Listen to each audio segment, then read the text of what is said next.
All right, a piece of 9/11 history being auctioned off to the highest bidder. These 20-ton towering beams were salvaged from the World Trade Center in the days following the attacks. The inspiring monument has been a landmark in Salem, Virginia for more than a decade. But now that company that owns it, liquidating its assets as it goes into the ground and selling the relic. The move sparking outrage from 9/11 victims' families. Are they for all of them? Joe Connor's here. He lost his cousin Steve Schlag on September 11, 2001.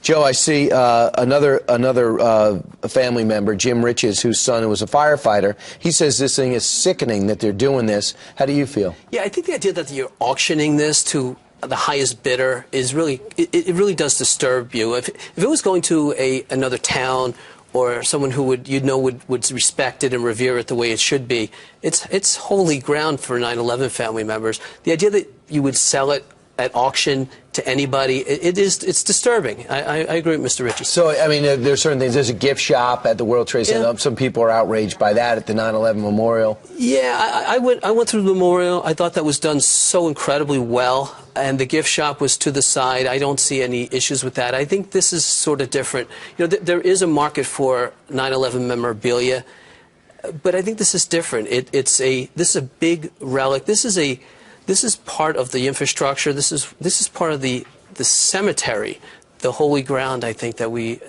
the World Trade Center. I mean, we don't do that at Gettysburg. We don't say, "Hey, we found a bullet. How much you want to offer for it?" When people go through with metal detectors. And you brought up a good point about the Titanic. People look at that as a burial ground. Absolutely. There was a show on last night on National Geographic, and 90 years or 100 years later, people are viewing the Titanic as a burial ground, and the family members don't want that stuff moved.